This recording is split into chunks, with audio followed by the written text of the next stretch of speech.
Okay, we're going to pick up where we left off in the last video and start with future value. Again, this is a review, so the assumption is you've done all this stuff in previous finance courses, and so we're just going to move very quickly into how you would do these calculations in Excel. So I'm going to just skip right over the formula for finding a future value and jump into looking at a couple of examples. This first one here, what is the future value of $25,000 invested for 35 years at a rate of 9.5%? So very straightforward, very simple future value calculation. And in Excel, let's jump over there real quick and show you what we would do. We're going to do two different things, and again I prefer this bottom setup where we have all of the inputs and you can see what's going on. But in just the formula, you're going to use the FV formula, and that first input, the first argument, is the discount rate. So that's going to be, in this case, 9.5%. The number of periods is next. In this case, we have just 35 years. There's nothing that talks about months or anything else that would modify a yearly period. So we're going to put in 35 for that. There's no payments mentioned. And then the present value is $25,000. I'll put a negative here because the notion is that you're going to invest $25,000, and then in 35 years you'll have this big positive number that you can withdraw from your investment account. So that's why we have those arguments there in that way. The answer is $599,000 and some change. With this, again, this preferred format down here, we have all of the different inputs, and then we just solve for the future value using formula linking up to those cells and the various inputs that we need. So that's what's happening there, and we get exactly the same answer as before. Let's move to this second example here, slightly more complicated. It's the same $25,000, the same 35 years, except now we're using monthly compounding. So we have a different number of periods, and we're going to have a different periodic rate. Back to Excel, we can see what the answer is in this kind of, again, less preferred method. 9.5% divided by 12 would be the monthly rate, so that's how we would input that information. 35 times 12 would be the number of periods, so 35 years times 12 months per year gives us 420 months. There's no payment, and again the same negative 25,000. We stick all that stuff in, get 685,000. The preferred method is down here below. Notice that I modified the periods. I got a formula in there that shows what's happening. 35 times 12 is the number of periods, and then below it's 9.5% divided by 12. That gives us a periodic rate. In this case it's a monthly rate of 0.0079%. So that's how we would enter the information into Excel. That's how we would get our answers. And so I'm just going to keep on moving here to the next slide. So let's look at, you know what? This says future value of a series of lump sums. This so rarely shows up certainly in our class. It does show up in practice on occasion. I'll let you look at this on your own. Maybe there'll be an occasion in the future where you'll need to find future values of a series of lump sums. But in the interest of time, in the interest of trying to keep this to 2 and at most 3 videos, I'm going to move on to the next topic here. So looking at annuities, present value of annuities. So real quickly, just as a reminder, an annuity is a series of even payments that occur at equal intervals. So that could be monthly payments, it could be annual payments, it could be weekly payments. Whenever you get a paycheck every 2 weeks, that would be an example of an annuity. And in this case, a very common real estate application of an annuity is a mortgage payment. So if you borrowed a bunch of money and you're making a payment to the bank for $1,500 every month for 30 years, that would be an example of an annuity. It has an ugly formula, but it's very simple to use in Excel. And so let's look at this example here. How much can we borrow? So we're solving for the PV here. If we are making $1,500 monthly payments for 30 years at a rate of 4.625%, so that's 4 5/8%. So if we stick all the stuff again in the formula, we get that answer. But let's look at see how we would do that in Excel. So here's the question again. How much can we borrow? We're solving for the present value. That's an amount that you would receive up front. It would be a positive cash flow that you pay back over time, and you want a future value that gets down to 0. So let's look at the different arguments here. First thing is going to be the periodic rate. We're told the annual rate is 4.625%. We're going to need to divide that by 12 because we have monthly payments, so there is some language in this question that modifies our assumptions. The number of periods is going to be 30 years times 12 periods per year. Our payment, the PMT, is negative $1,500. We're writing a check for that amount each period. And then the future value needs to be 0. That's the kind of the point of paying back a loan, that you will owe 0 at the end. There'll be no extra payments to make at the end of this amortizing loan. So those would be our inputs. We get an amount of $291,747. That's how much we can borrow and make $1,500 payments. Again, the preferred layout is down here below. You can see all those inputs as well. And we've got a nice, good, clean answer.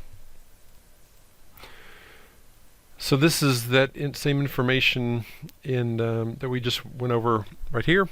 We can do that with the financial calculator as well, but we've got the right answers and we're going to use Excel. So let's move on to future value of annuities. This is an application where you would be setting aside money over a period of time and you want to have some chunk of money at the end. Retirement savings is a very common example, or even trying to set aside enough money to have enough money to purchase something. So maybe you want to buy some real estate in 5 years. So in this case, if we wanted to set aside some money, be able to buy a house in 5 years, setting aside $2,500 every month, the question is, how much would we have at the end of that window?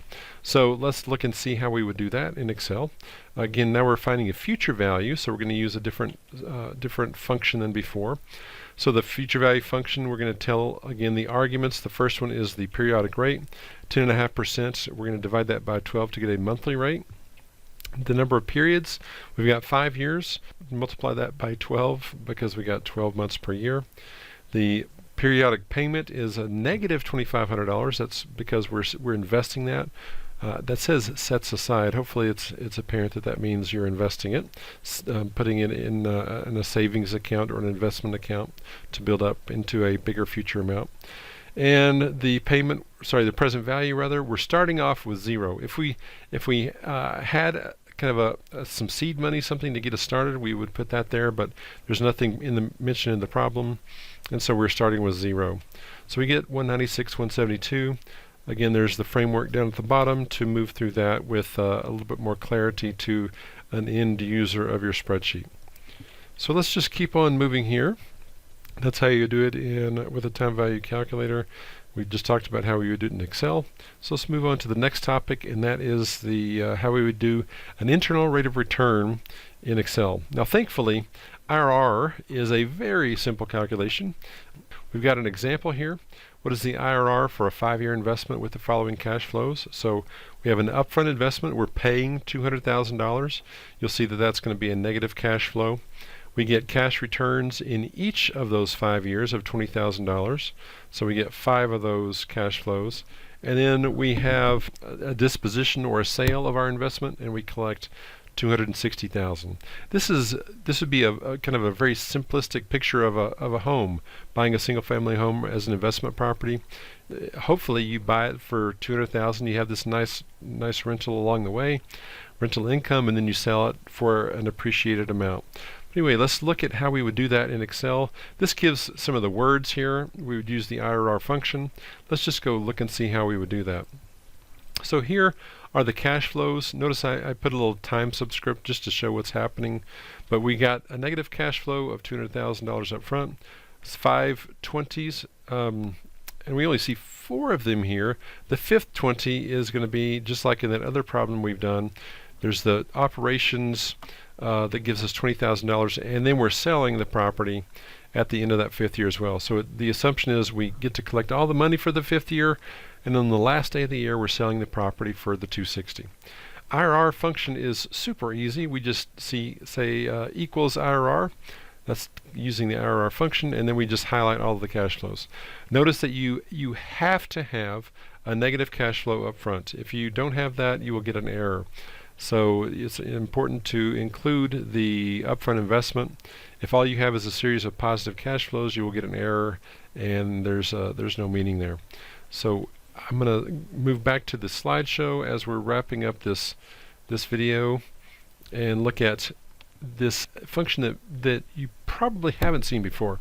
It's the XIRR function. It's very similar to the IRR function with one very important exception, and that is the IRR function assumes that your payments, all the cash flows, are happening at the same periodic interval, so it's kind of constrained in its application. The XIRR function allows for cash flows that occur at various periods.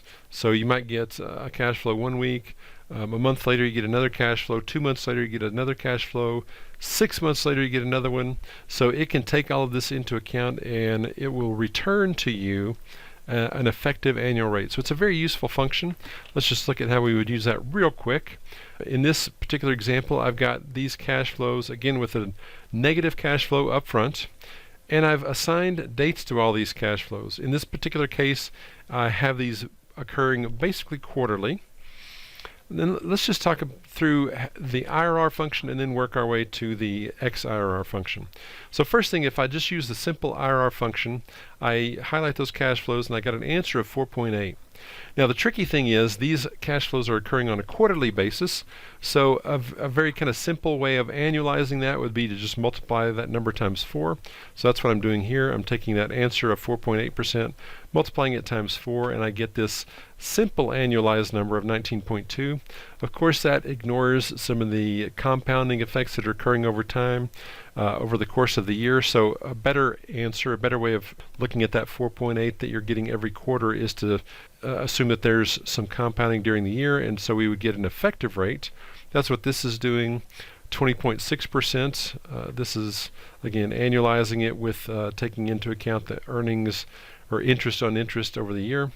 And then lastly, and this is probably the simplest and the preferred method, I would say, this is a better function than the IRR function. You just need a little bit more information.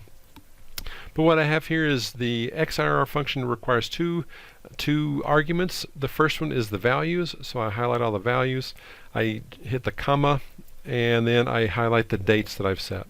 So that will give me a number, and the response or the answer that we get is going to be an effective annual rate just by default. There's no extra calculations to do, and that's one of the nice features of the XIRR function.